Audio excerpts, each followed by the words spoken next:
मदनपुर जंगल के समीप हूँ और ये क्षेत्र है और मैं वर्तमान मुखिया के पास बैठा हूँ। जनाब, आप अपना पूरा परिचय दें बिहार हद तक को। जी मैं मुखिया जी हुए हैं बेलावा मदनपुर पंचायत से प्रखंड बघादू। वर्तमान में आप कितने वोटों से जीत? जनता का आशीर्वाद आपके साथ रहा? पूरा रहा तभी तो जीते हैं। इस जीत को आप किसकी जीत मानते हैं? जनता की जीत मानते हैं। आप युवा मुखिया होने के नाते आपकी क्या सोच है इस पंचायत के विकास के लिए? पंचायत के विकास के लिए तो बहुत कुछ सोच रखे हैं, लेकिन सरकार पैसा देगी तभी तो। आज साल भर हो गया, एक भी पैसा नहीं दिया सरकार ताकि विकास कर सके। सरकारी पैसे का आगमन का नहीं होना विकास का रुकना है। रुका है अभी तो। साल हम लोग चुनाव जीते थे 22-23 में पैसा आया, 23-24 का योजना दिए हैं, एक भी पैसा नहीं है। आज तक कोई विकास नहीं किया, अभी तक कोई पैसा नहीं है। ये तो ट्राई क्षेत्र बोला जाता है और ये जंगल के अथी में है और यहाँ का विकास निहायत जरूरी है। इसके संदर्भ में क्या कहना है? विकास तो बहुत ज़रूरी है।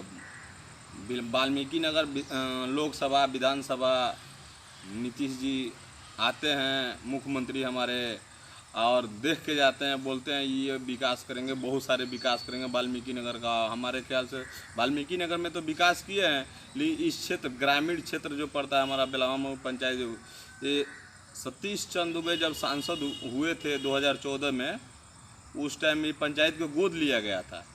गोद लेने के बावजूद भी हमारे ख्याल से इसको मतलब अभी ऐसा बेलावा एक गांव है, वहाँ एनएच से जुड़ा नहीं है। एनएच से जुड़ा नहीं है, वहाँ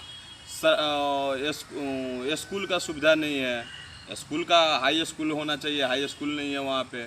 उसके अलावा वहाँ स्वास्थ्य केंद्र का सुविधा नहीं है। लोगों को स्वास्थ्य संबंधित परेशानी होता है तो कितना लोगों को तो दम तोड़ देना पड़ता है। बच्ची का डिलीवरी रहता है तो बच्ची को दम तोड़ देना पड़ता है। आज़ादी के इतने साल बीत गए फिर भी ये जगह आज़ाद नहीं हो सका। नहीं क्या सोच है आपकी?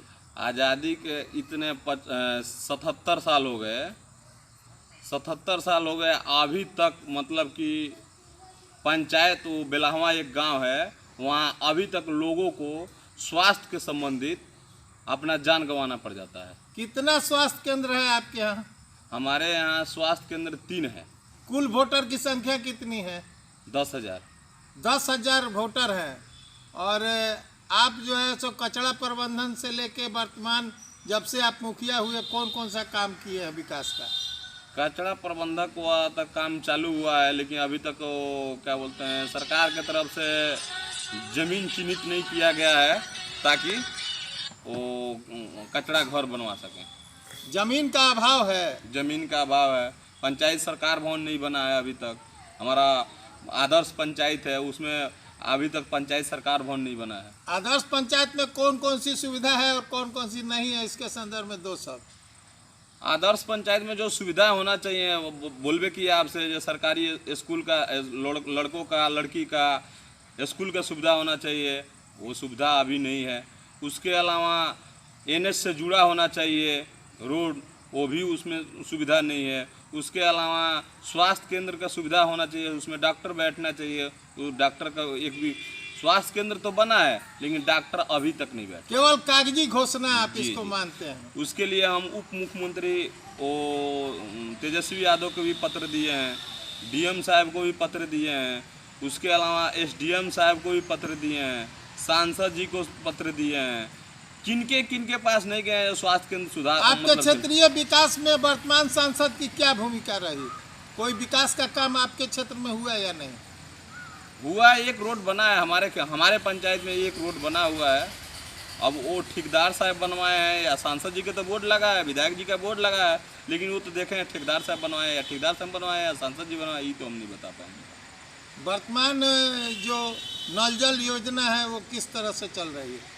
नल जल योजना जो है पूर्ण लाभ लोगों को मिल रहा है? नहीं, लाभ हम तो मुखिया नहीं थे उस टाइम, वो नल जल योजना चला था, लेकिन फिर भी उस समय सभी मुखिया वार्ड पर केस भी हुआ, सुचारू ढंग से चालू भी नहीं हुआ, अभी तक भी सुचारू ढंग से चालू नहीं है।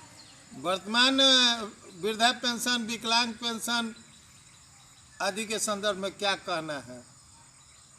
विकलांग पेंशन और वृद्धा पेंशन के लिए तो हम तो विकास मित्र को दिया गया है। विकास के जो भी पंचायत कितना इजाफा हुआ आपके कार्यकाल में?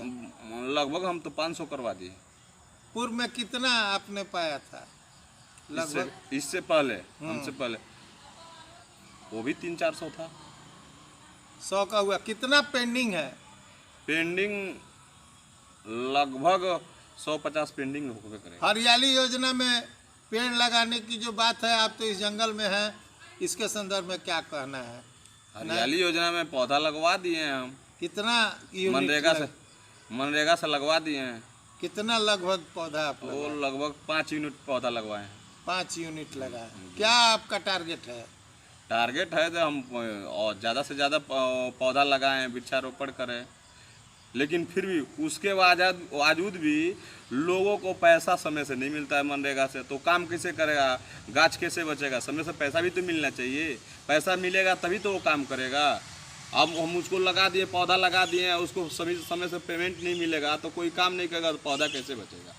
वर्तमान में आपका क्या मास्टर प्लान है? क्या आप सोच रहे हैं और किस तरह का विकास अगर सरकार ने दिया तो आपका ये जो है पंचायत डेवलप कर जाएगा? वर्तमान में हमारे मुख्य समस्या क्या है? मुख्य समस्या ये है जो हमारे जितने पंचायत में स्वास्थ्य केंद्र है, उसमें सभी पंचायत स्वास्थ्य केंद्र में डॉक्टर को बैठना चाहिए, दवा मिलना चाहिए। और एक दियरा में पड़ता है रोहुआ नाला, जो से मदनपुर और सिरिसिया के लगभग 1.5 लाख कुंटल गन्ना होता है, उसमें से गन्ना सही समय पे मिल में नहीं पहुंचता है, लगभग सब सूख जाता है रास्ता नहीं होने के कारण। उसमें एक पीपी पुल बन जाता, उससे 1.5 लाख कुंटल गन्ना, समझिए कितना होता है, वो सारा गन्ना समय से मिल में नहीं जाता है। किसानों को भारी क्षति होती है। बहुत क्षति हुआ। 1.5 लाख कुंटल गन्ना कम नहीं हुआ, ज़्यादा हुआ।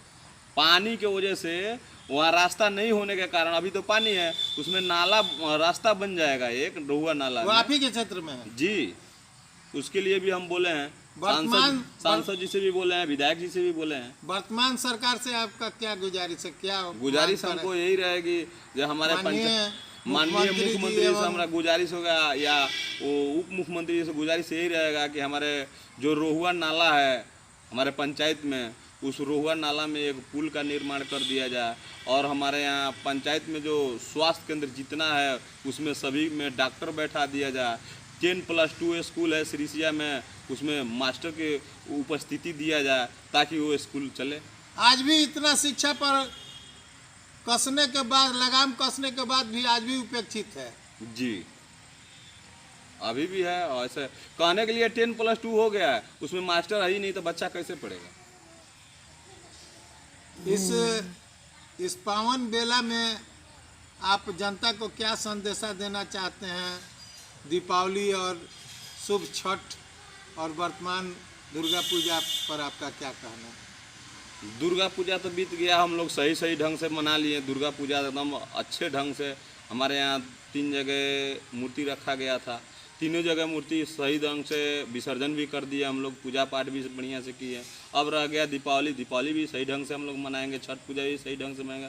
कोई क्या आह्वान कर रहे हैं आप अपने जनता से, इस वाल्मीकि नगर क्षेत्र के जनता से? मांगे तो बहुत कुछ है, मिल सरकार दे देगा तभी तो हम कहेंगे हम ये कर दें। कहने के लिए तो बहुत कुछ कहे हैं, वादा तो बहुत किए हैं, हम तो बहुत बोले हैं। हम तो बोले थे जो आपको राशन कार्ड बनवा देंगे, आपको पेंशन दिलवा देंगे, तो सही से RTPS काउंटर लगेगा तब ना। पंचायत में RTPS काउंटर कहने के लिए क्या बोलते हैं, सहायक बहाली हो गया है, पंचायत में किसी नहीं भी नहीं करता है लोग। और ये RTPS काउंटर बनेगा तभी ना। कागजी आदर्श घोषित जी जी जी, केवल पेपर में जी किया हुआ भी है, उसके बावजूद भी विकास नहीं हुआ। कोई विकास नहीं। आज मैं बिहार हद तक के माध्यम से स्थानीय मुखिया से मिलवा रहा था, जो युवा हैं और इनकी ऊंची सोच है, लेकिन सरकार की शिथिल गति की वजह से यह आदर्श पंचायत होने के नाते भी यहाँ कोई सुविधा नहीं।